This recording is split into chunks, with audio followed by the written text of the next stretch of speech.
Jardunaldiarekin jarraituko dugu orain eta momentu honetan ikastetxeak eta enpresak ere izango ditugu hizpide, baina oraingo honetan industria pixkat alde batera utziko dugu, que bueno, en Guipúzcoa no todo es industria, ¿no?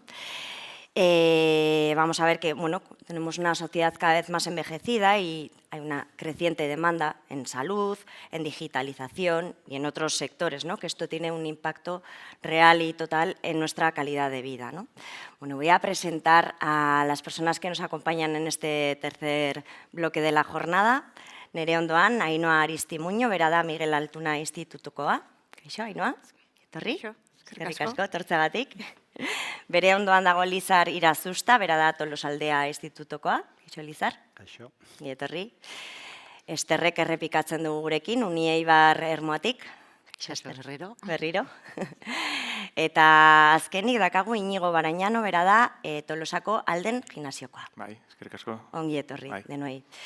Bueno, agian hasteko, hori esan duguna, ibili gea industriari buruz hitz egiten, baina bestelako zikloak eta esan dugu, lanbide heziketak bestelako zikloak, gauza asko eskaintzen dituela. Agian Miguel Altunan gaudenez, Ainhoa, zurekin hasi nahiko nuke pixkat, nahiko nuke bakoitzak, zuetako bakoitzak kontatzea, ze eskaintzen dezuten zuen zentroetan, agian ze ziklok daukate momentu honetan igual eskaera handiena, pixkate tendentziak nondik doa zen, Ainhoa, Miguel Altunan adibidez, industria bai, baina besterik ere badakazute, ez? Bai, azkenean historikoki, Miguel Altunak mekanikakin erlazionutatako zikloa demanda handixa eukizen dau, bai elektrikoekin erlazionatutako zikloak, baina bai badaz beste ziklo batzuk administraritzakin lotuta dauzenak, eta hoin nahiko berrixa dana, informatikakin erlazionatutako bi ziklo, erdi mailakoa eta goi mailakoa. Eta hor bertan, ni hor bertan kokatzen az, informatikako heziketa zikloetan. Mikel Sarriegik ere adegitikan informe hori aurkeztu du, ez? Eta horre ere esaten zuen, nolabaiteko paradoja bat edo sortzen dela, ez? Direlako ziklo batzuk eskaera handia dutenak, baina aldi berean gelak ez direla erabat betetzen, hori ere ikusten dezute? Bueno, kasu batzutan bai, adibidez, administraritzako ziklotan, jende asko apuntatzen da, eta informatikakoan, gisa da, handiokan, gelak ez diela guztiz betetzen, baina ikusten dugu gero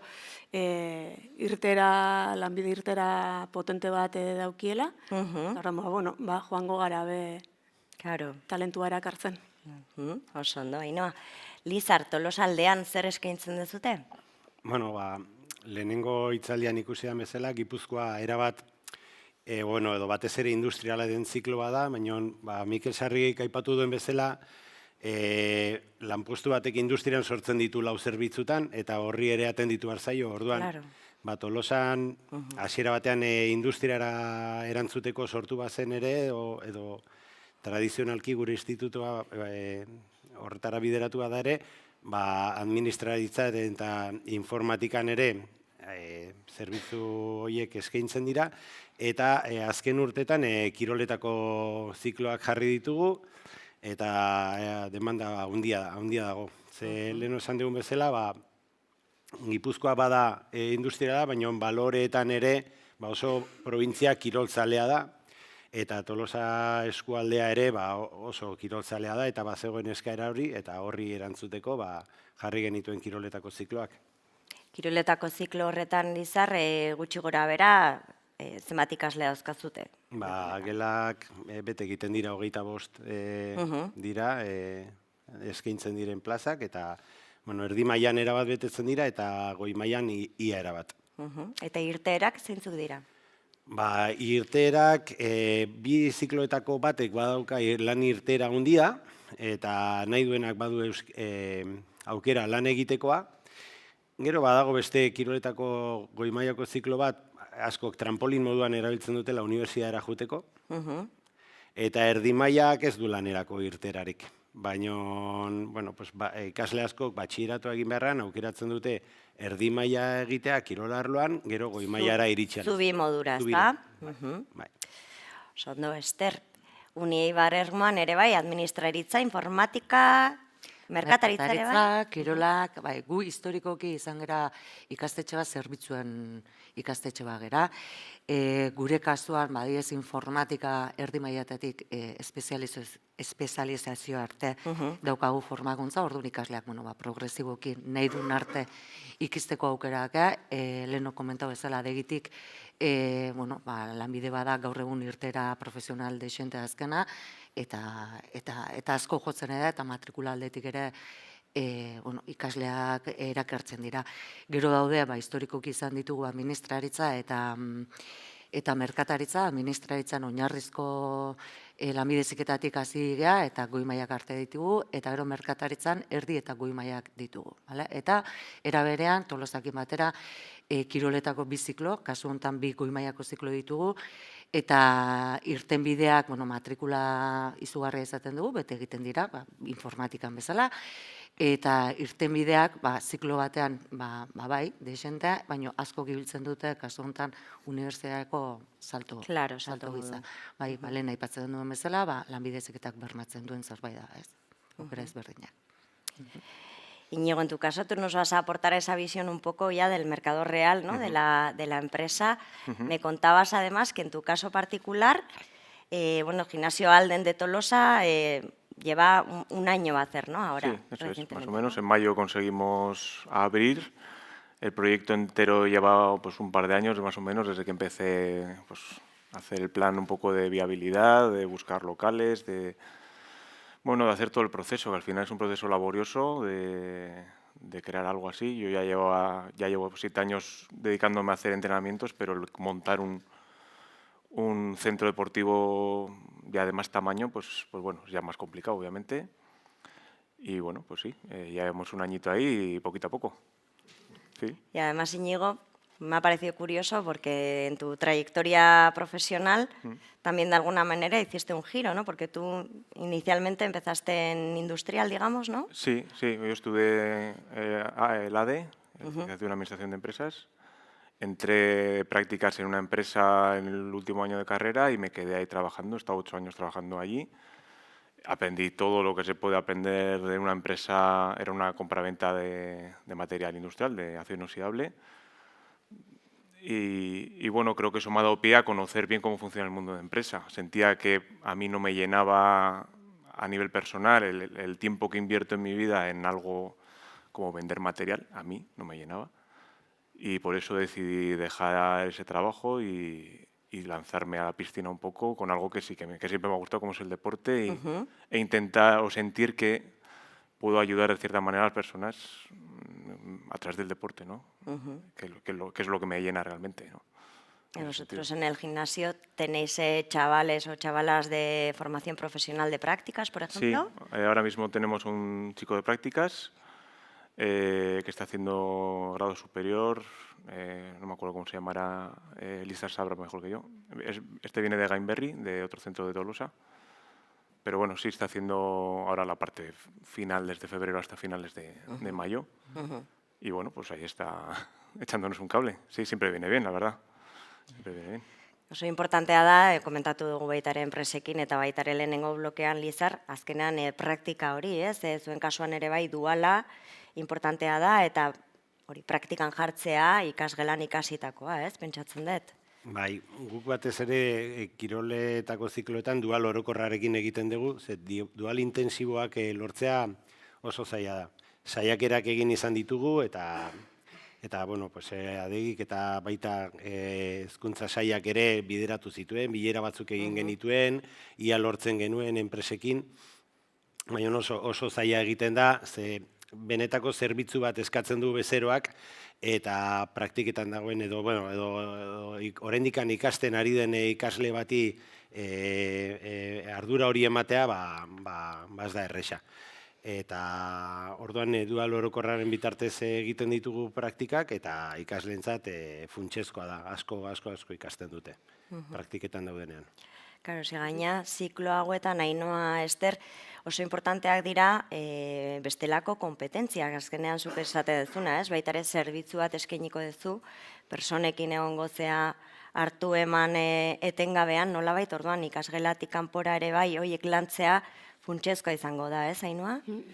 Bueno, saiatzen gara, urak enpresetara fan baino lehena, baina hemen, ez, olako egoerak simulatzen, eta horretarako, Miguel Altunar erabiltzen da, eta hasi eredu azkenien jartzen ditugu eurak talde lanian, emuten dotzau, enpresan eukiko da bien arazo bat, eta esaten dutzegu, ontsen, talde basarie, kudeatu, eman erantzun bat honi, hor sortzen dien, ez, tentsioak, arazoak, gabi simulatzen pixkat, lan munduan eukiko dituzten arazoak, eta, holan lortzen dugu, pixkat trebatzia, ez? Prestakuntza, ez?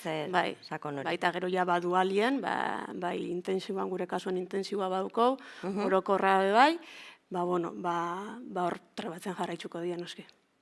Ester? Bai, guztiz planteatzanakin, gure kasuan adibidez administraritza eta merkataritza bezalako espezialitatetan edo familia profesionaletan dual orokorra eta intensiboa lortza, normala da. Eta gaitasun, zeharkako gaitasunak eta erronkan bidez lantzen dira, erronkak alik eta herrialena, enpresetatik datoztena, baita informatikan ere, baina batez ere azpimarratuko nuke, sektore horietan, enpresetan egiten duten lan, eta pertsonen arteko harremanak garrantzitsua dira, baina adidez, kirolak, bezalago familietan hor ezinbestekoa dira. Ez da, ja garrantzitsuak. Gaitasun, zeharkako gaitasunak azpimarratzekoa dira, komunikazioa, empatia, ekintzailetasuna, enpresak sortzeko, hori garrantzitsua izaten da. Eta erronka horiek askotan pertsonekin egiten dira, ikasle talde batekin, edo izart talde batekin, eta hor, are eta gehiago lantzen ditugu erronketan horrelako gauzak, ez? Eta era berean ekintzailetasuna, esan bezala, zikloen arabera irten bideara izaten da zeure negozio propioa sortzea, ez? Eta hori ere lantzen dugu. Enpresekin, enpresa eta ikastetxearen arteko harreman hori osostua izan bar dela hitz egin dugu lehenago, ez da? Baina, klaro, nolabait, ez dakit kasua izango den, baina kostatzen da enpresarekin, y luego te voy a preguntar también a ti, Iñigo, sobre este tema, kentzea zama hori, praktiketakoa datorkit, eta guain, kasi erakutsi bartzaio, kostatzen zaizue zuei hori nolabait bideratzea, Ainhoa adibidez? Bueno, segun enpresa, ez? Batzundako, ikusten dabe, pixka sama izan leikela, baina beste batzundako da, egoera oso on bat, ero baldintza osona, pertsona bat ezagutzeko, erakusteko bere enpresan zelan itxendan lan, eta orduen guztokua bada eta ondo enkajatzen badau, kontratatzeko aukeria muten dotzuna.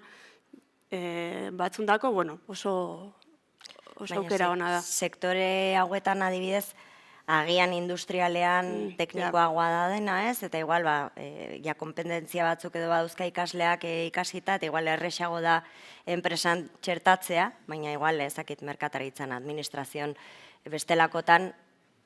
Nik uste egoera berdintxu dela, hauek gaitasun tekniko batzuk garatzen dituzte, eta askotan izaten da enpresa motarena.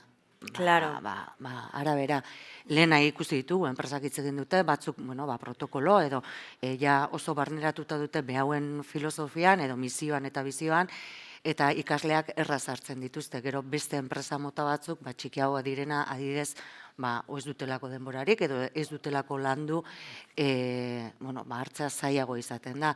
Askok markatzen du beharrak, enpresa batek beharra duenean errezago hartzen ditu ikaslea, bai lehenengo mailan eta bai bigarrengo mailan, edo askotan aukera oso ona izaten da dual intensiboa, ez? Norbait jubilatzera dijoalako edo zerbait matasuna, edo aitatasuna duelako, horrek errezten digu. Enpresa motaren arabera izaten da. Nik uste zikluetan baino gehiago enpresa motaren arabera. Lizar zuen kasuan, enpresekin zemozkoa da... Gure oso harreman hona daukagu. Nik urte asko daramat horrekin, eta ja esan dezaket lagunak dauzkadala, ez? Juten ezen kiroldegi guztietan, herri guztietan ezagutzen daute. Hombre, badazatoz berriro, zemozkoa da urtengoa, eta aurreko hitzaldietan esan den berdina, eskatzen diguten bakarra jarrera da. Hori da. Ez da, inoiz ez diate eskatu, edo gero lanerako deitzen digute, ez diate sekula eskatu, bidali nota hoberenak dituena, ez. Bidali jarrera ona daukan bat, talde lanean gustora arituko den bat, eta bueno, suerte daukagu, ez dakit gu gustora gaude enpresekin daukagun harreman horretan. Íñigo, ¿qué le pides a un alumno o alumna que te llega de formación profesional a gimnasio de prácticas? Pues sí, un poco lo que decía Lizar, ¿no? La actitud, porque al final es tu negocio, estás atendiendo, son tus clientes, y que sea una persona, pues eso, vas a estar de cara al público, no es una máquina, tienes que tratarles, van a venir, hay gente que protesta, hay mucha gente que está haciendo ejercicio porque le ha mandado el médico y viene desganado, no le gusta hacer, en fin, hay que saber... Animarle. Yo soy muy vacilón, sobre todo tenemos una clientela especialmente son mujeres de entre los 35 a 60 años, que nunca han hecho nada, se sienten más flojitas, viene a la época de menopausia y demás. Pues bueno, pues ese cachondeo, digamos, de ser gracioso, de que vengan a gusto a la clase en ese sentido, y a un chico de prácticas, por ejemplo, pues le pido eso, que sea también abierto en ese sentido, ¿no? No me importan las notas tampoco, como dice, que tenga unos conocimientos básicos, sí, obviamente, ¿no? Que sea capaz de estar en un grupo, dirigir un grupo de una manera animada y dinámica. Y ya está. Sí, yo creo que es lo más importante. Y a nivel de preparación, Íñigo, ¿dónde ves tú que tienen igual los puntos más fuertes y dónde pueden mejorar? Pues yo creo que al final para poder enseñar algo tienes que haberlo practicado tú previamente, ¿no? Por ejemplo, la experiencia que tengo con los alumnos de prácticas, ninguno ha trabajado gimnasio, no entrenan ellos gimnasio, en el sentido de que pues uno es escalador y el año pasado era nadador. No tienen experiencia en máquinas de gimnasio, entonces les cuesta en ese sentido montar un entrenamiento. Claro. Yo ya tengo la experiencia, bueno, me decís, venga, vamos a hacer un entrenamiento ahora y te pongo con lo que tengo aquí, te hago un entrenamiento para hacer en circuito a los 4 que estamos aquí, ¿no? Les falta esos recursos. Yo creo que eso te lo da el haber practicado durante X tiempo, ejercicio, entrenar durante tiempo, ¿no? De diferentes maneras, de diferentes sitios. No sé, yo creo que eso es lo que les puede faltar, que obviamente son chavales que tienen 20 años. Poco a poco se va aprendiendo, ¿no? Y una FP, al final, estás abarcando muchos campos para poder no cerrarte a voy a trabajar solo de esto. Tienes que ser capaz de llegar a muchos sectores, entonces es normal que no haya esa especialización, ¿no? Y a nivel de emprendimiento, por ejemplo, bueno, tenemos el caso de Íñigo, ¿no?, que ha abierto su propio negocio en el ámbito del deporte, ekintzailetza arloan prestatu egiten dira ikasleak, espezifikoki negozio propioa zabaldu nahi baldin badute, edo ez dago integratua hori ikasketetan? Bueno, agian zuk jakin duzu hobeto, ez? Ni ez naiz administrazio alorrekoa edo folekoa edo baina badago modulo bat horretara bideratuta dagoena. Baina kirolaren barruan adibidez ekintzailetzarena dago jasota? Baita ere. Nik eta Azkoitiarra zenez badaukate ikasle bat, Azkoitiarra gimnasio bat iriki duena, eta bueno, badaude horrelako esperientziak. Hala ere, Gipuzkoan zorionez kiroldegi asko dauzkagu, lanpostu asko eskaintzen dira eta gehienak kiroldegi horietara bideratzen dira. Hori galdetu nahi dizun ikasleak, ze asmorekin iristen dira? Lanbide heziketarako ziklo horietako bat egiten dutenean, irteeran nun ikusten dute? Iristen dira? Ez dira iristen lanerako gogoekin, Iristen dira, gustatzen zaiona egitera. Bale, bueno, baina hori hona da, bokazioz iristen dira, bale? Eta pixkanaka joan behar dugu barneratzen, hau lanerako prestatzen ari zera. Hori ondo dago, ze uste topiko bat apurtu dezula, askotan lotzen dugu lanbide heziketa irtera profesional bezala, baina zorren beste bokazio bezala. Eta zu justo aizea esaten kontrakoa, ez? Bueno, a ver, kirola... Kirolaren kasuan, ez da? Bai, kirolaren kasua berezia da, bai. Nik informatikan emuten dut, eta batzuk bai daukie buruan, datozela gero, azkenean, informatikak azkenean oso transversala da, ez? Inseike lan industrian eta zerbitzuetan, baina, oso eremu transversala da, eta batzuk bai datozela ja buruan, gero honekin, ineke lanan, ero bestian, eta baina beste batzuk bere bidea bilatzen da bitzon diokan, ez? Igual, esaten da, frogatuko tau, frogatuko bestia, ez? Bai. Oso anitza, ez? Bai, hori da.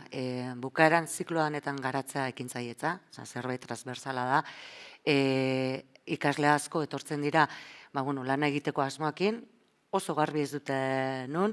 Gero guk ere, Euskadi beti izan da nahiko ekintzaia, eta enpresa txikiak sortu izan ditu, eta guk hori ere lantzen dugu edo saiatzen gara, lantzen ikastetxe guztietan, errelebo hori egiteko, edo zerbait berria sortzeko, edo dagoena hartzeko.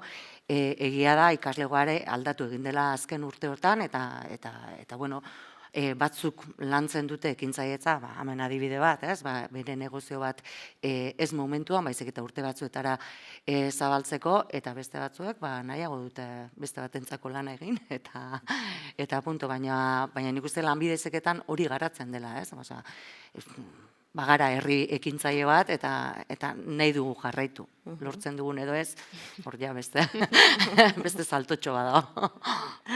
Eta informatikan adibidez Ainhoa, pentsatzen dut edukiak, zikloaren edukiak eta bar, kurrikuluma, etengabe berri ikusi eta eguneratu egin barko dela, ez? Bai, urtetik urtera, famigara ikusten, merkatuak zer eskatzen dauen, deixen bat, inguruko enpresek zer eskatzen dauen, eta horren arabera, moldatzen dugu kurrikuluma, urte bakoitza desberdina izango da.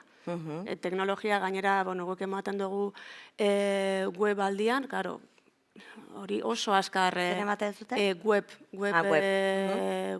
aplikazioak, hori asko aldatzen da. Asko aldatzen da, orduan gube egon bigara, adi, zer eskatzen daben merkatuak, zer eskatzen daben enpresek, eta horrekin moldatzen, Juan, urtero ikasturte desberdina izango da. Lizar, ezakit, kirolaren kasuan ere bai,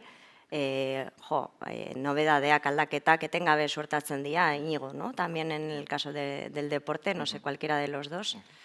Bai, horregatik da, importantea ere, enpresekin harremana eukitzea, batzutan beraiek eskatzen digute, zertan behar duten jendea preparatuta, eta guk ere egokitu behar dugu, gure eskaintza.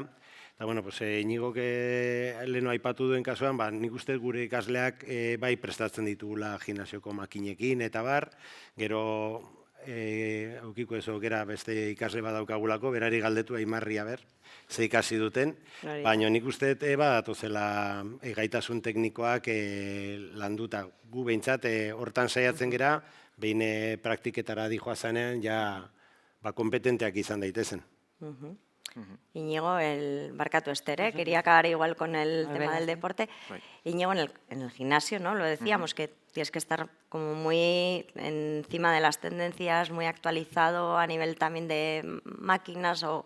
Sí, al final yo quiero diferenciar un poquito lo que son tendencias, ¿no? Ahora hay modas que pueden ser más o menos pasajeras, pero yo creo que nos hemos querido enfocar más en eso, tener claro cuál es el nicho de mercado nuestro. Trabajar la fuerza es algo necesario para todo el mundo y cuanto más mayores nos hacemos más. Eso no va a ser una moda, eso es una realidad. Una moda sería trabajar Aerox, que ahora está todo el mundo haciendo Aerox, que al final es un CrossFit diferente, ¿no? Que es, hacer así el indie un poco. Con todo mi respeto, es un deporte muy cansado, pero es una moda y dentro de un mes saldrá otra cosa que se llamará otra cosa de otra manera, ¿no? Yo creo que lo importante es quedarte con la base. Que trabajar fuerza es necesario. Siempre va a haber gente que necesite trabajarlo. Entonces, aparte de eso hemos metido el tema de artes marciales, de deportes de contacto, que es algo que a mí me gusta. Yo practico karate y siempre he estado intentando crear grupitos de defensa personal. Tengo otro entrenador que hace jiu-jitsu, entonces son cosas que hemos ido metiendo poco a poco allí, que no creo que son tan moda, Aunque es verdad que ahora la MMA, el tema artes marciales mixtas, está muy de moda, pero nuestro enfoque es más a defensa personal, no tanto a la competición, que también es algo pues, que no es que sea una moda, es que es una necesidad, desgraciadamente, muchas veces, ¿no? Tenemos policías, tenemos personal sanitario que muchas veces se enfrentan a situaciones de peligro y tenemos que enseñarles a protegerse y a reducir a una persona sin dañarla, ¿no? Entonces, pues creo que la idea del gimnasio, del centro, ha sido buscar dos segmentos, dos sectores donde no sean modas tanto lo que luego tú en la clase digas, venga, hay una clase tipo Aerox, pues estupendo, ¿no? Pero que sea esa parte que sea más variable, que la base sea firme o sólida. Badago gai bat eta da generoaren oreka lehenengo mai inguruan puntillatik pasa deguna, eta bai nahi nun pixkat berreskuratu, ez, emakumeen presentzia, ez, industrialean nahi indikan ere kostatzen da, emakumeak gerturatzea, proportzia txikia da, ziklo hauetan, banan-banan, ezakizuen kasuetan Miguel Altunan, hemen aretoan oain gazte pilo bat sartu zaizkigu, eta hemen neska asko ikusten ditut, osea, uste pozgarria dela. Nik egin gotzu berba informatikako zikloen inguruan, eta hor neska be gutxi daz. Bai. Hor momentuz, nahiko maskulinizatuta dago. Baina, saiatzen gara, eredua ematen, azkenean informatikako mintegian gara erdi emakumeak, erdi gizonezkoak, saiatzen gara pixkat, erakartzen, esaten ez dala, informatika ez dala neska ero mutil kontua, baizik, gustatzen bajatzu tematika hori, aurrera. Askotan kontua igual ez da esatea, baizik eta igual erakustea, ez? Eta zuzeu ere egotea. Bai, hori da, saiatzen gara bizibilizatzen, emakumie bega oso ondo itxen dugula lan esparru horretan, eta danontzako dala. Baina, hendik emakume gutxi orduan. Bai, igertzen da, bai. Zuen kasualizar. Gurean 100, Ester, zuenean, nola da proportzioa? Bueno, familian arabera, guk adibidez, kiroletan emakume oso gutxi dazke dago, bai bi ziklo dazke dago, eta emakume oso gutxi dazke dago, eta informatikan kasuen emakumik geru eta gexo dira. Zerbait eta oso berezia gertatzen ari dena da, adibidez, administraritza eta merkataritzan mutilak edo gizonezkoak haunditzen ari dira. Begira. Osea, agian emakumezkoak industrialetan gutxi sartzen ari diren bezala, gizonezkoak zerbitzuetan niko feminizatuak zauden lanbideetan sartzen ari dira, baina kiroletan gehienak gizonezkoak. Gurean ikastetxe mailan, Tolosaldean, agian gera emakume gehien daukan zikloa, eta normalean 120 edo izaten dira emakumeak. Ja.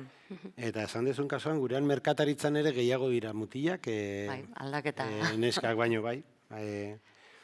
Baina ez egia da emakumeen presentzia... Kostatzen dela gehiago, ez? Kostatzen dela. Eta feminizatuak, tradizioz feminizatuak zeuden sektore horietan gizonen presentzia nolabait handitzen ari dela esan dezu, Ester. Zer dela eta uste duzu, zer pasatzen ari den, eta berrezeta hori aplikatu dezakegun? Ez dakit oso argi, ez dakit oso argi. Guk adiez informatikan ikuste duguna da, emakume presentzia handitu dela, nik ustet profesionalki bide luzeago egin dezaketelako, ez? Erdi mailatik espezializazio arte. Eta merkataritzan, kasu honetan, ez dugu oso merkataritza eta administraritza, ez dugu ikusten, agian bere egunean ade bezalako karrera bat ikustea, mutil egutezilako horra, eta igual neskak lanbidezik eta ez dakit. Ez du somatzen baino, bai aldaketa gertatzen ari dela. Eta, bueno, ez dakit. Gizartearen arabera guera aldatzen. Iñigo, en tu caso, bueno, decías que en tu gimnasio el perfil que tenéis justamente, ¿no?, de personas usuarias son mujeres, ¿no? Sí, principalmente sí. Diría que eso, pues no sé, igual el 90%, 85% en lo que son grupos de fuerza, vamos a decir, de una intensidad media para trabajar la fuerza, el equilibrio, un poco, le llamamos funcional. Sí, la mayoría son mujeres. De ese segmento que os comentaba, al final personas que ven que ya tienen los hijos un poco más o menos mayores, se van quedando con menos fuerza, el cuerpo cambia, entonces pues buscan ese trabajo de fuerza, ¿no? En cambio, la parte de deportes de contacto es donde tenemos más chicos y más tirando a jóvenes, por ejemplo. Entonces, bueno, aunque sí que es verdad que en nuestro centro vienen, en la parte de jiu-jitsu y defensa personal, vienen bastantes chicas, que normalmente es raro encontrar tantas chicas en deportes de contacto, y más en jiu-jitsu, que estás abrazado, sudado en el suelo un buen rato. Si no lo conocéis, podéis buscarlo luego en internet. Pero es un arte marcial que realmente ayuda a que el pequeño gane al grande, se suele decir, ¿no? Entonces, por eso lo enfocamos tanto a las mujeres. Pero realmente, si te peleas con alguien más grande, tienes las de ganar si sabes hacerlo. Entonces, pues bueno, sí, principalmente son mujeres las que vienen al gimnasio. Y muchos hombres también que pasan por la puerta y dicen, jo, yo paso 5 veces por aquí y no acabo de entrar, me da, pues como reparo, entrar en un sitio, y bueno, no sé si puede ser orgullo masculino o qué, pero ese reparo a que alguien me guíe en muchos casos, no todos, pero sí que me encuentro a veces ese perfil, ¿no? Y digo, pues pasa, hombre, si aquí estamos todos en familia, no pasa nada, ¿no? Pero bueno, sí que hay como más reparo a la hora de ir a un grupo, que es más hacerlo por tu cuenta, yo sé hacerlo, ese tipo de cosas sí que lo puedo sentir, hablando así de... Y hubo algo que le comentaste a mi compañero Asier, que te hizo una entrevista, sacamos un reportaje que fue súper leído además, y decías que en vuestro gimnasio no hay postureo. Y eso tuvo un enganche total. Sí, ya vi que luego había ciertos comentarios. No, si lees la entrevista, lo que quiero decir es que la gente viene cómoda a entrenar aquí porque no hay ese postureo, ¿no? Viene una mujer de 50 años, por decir un número, pues con poco sobrepeso, tal, que le da vergüenza ponerse mallas y una camiseta en manga corta porque no le gustan sus brazos, no le gustan el muslo. Sí, como los tiene, complejos, ¿no? Entonces, que esté cómodo haciendo gimnasia con nosotros porque no tiene al lado a un chaval o una chavala sin camiseta haciendo dominadas, pues eso le resulta cómodo. Si al lado hubiera que hay otros 10 chicos o chicas de 20 años pues, claro, haciendo... Estupendísimos, pues seguramente le entraría complejo si no estaría cómoda. Me refería a eso, ¿no? Que no hay ese postureo. De hecho, puse un cartel porque al abrir enseguida algunos empezó a quitar la camiseta. Pero puse mejor con camiseta por higiene y por respeto a los demás. No pasa nada. Si tienes calor, pues te traes una de tirantes, pero bueno, no creo que es lugar para hacer exhibiciones. Ya está, que cada uno se exhiba donde quiera, pero no en un centro donde hay más gente. Que hay niños, tenemos clases con niños al lado también, pues no me parece un lugar para hacer eso, simplemente. A eso me refería con no es un lugar para hacer postureos, pues no es un lugar para eso. Es un lugar donde pueda sentirse la gente cómoda haciendo ejercicio porque es saludable, porque es necesario. Quería retomar un poco el tema de las vocaciones, que lo hemos comentado un poco al inicio, Lizar, porque tú decías, esaten zenun kirolaren arloan adibidez, jendea normalean ikasleak iristen direla, konbentzituta, hori nahi dutela ikasi, eta ez horren beste lan irteerari begira. Baina Ainoa edo Ester, bestelako zikloetan berdina gertatzen da, bokazio kontua da, edo da gehiago administrazioa ikasiko dut, gero ezakit oposaketa batzuk egiteko, edo lana azkar topatzeko. Nik ikuste dutenagatik informatikan da gehien bat, gero erresten dotzulako asko lan bat aurkitzia, gainera etxetik gertu, gehiago da hori. Gehiago da hori esan duten bezala, informatikak enkajatzen da sektore desberdin askotan, eta hori ikaslea badakixie, hori ikasiz gero, irtenbide laborala, eukiko da bila lan aurkitzeko aukera hon bat. Bokazioa baino gehiago nik hori ikusten dut. Dala gehiago...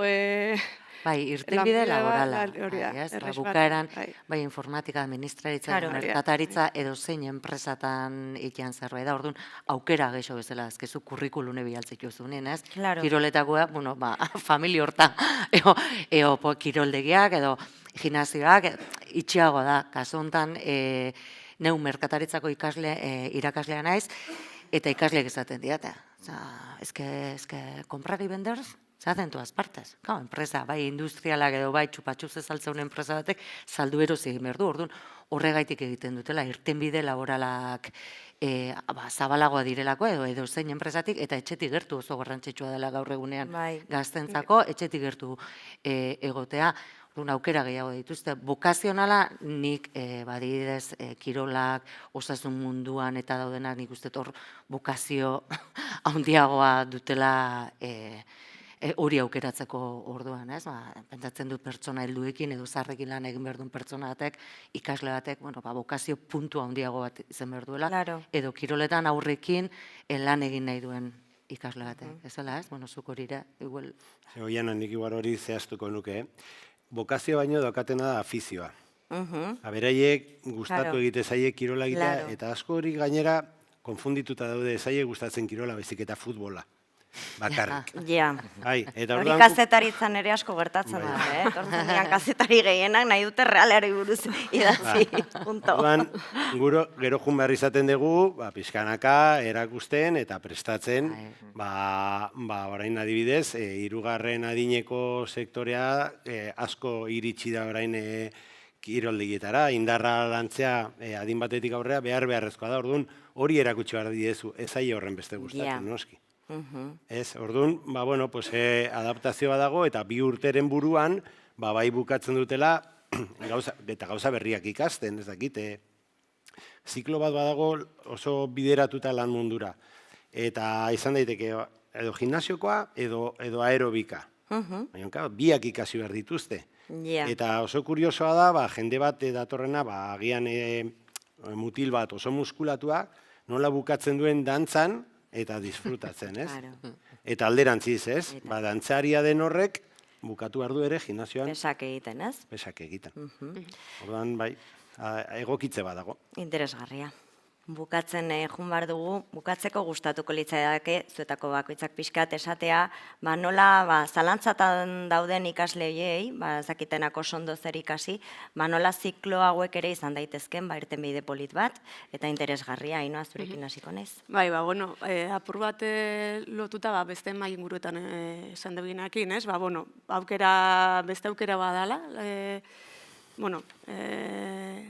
lanbide ziketa itxia, eta horren mutotzula bidea, alde batetik probatzeko, ze sektoretan sentitzezaren gustora, eta gero gainera, zure bidea itxen be jarraitzu zeikela, orduen, aukera interesgarri badala, zure bizitza, zure ibilbide pertsonala garatzeko. Nik esango nieke gaztei, urte asko pasatuko dituztela lanean. 7-8 ordu egunero lanera juten, eta hobe dutela gustoko zerbait eukitzea, eta hori albada bokazioarekin, eta batez ere hori gustora aritu behar dutela lanean etorkizun batean, orduan ikasi ezatela bereien gustoko zerbait.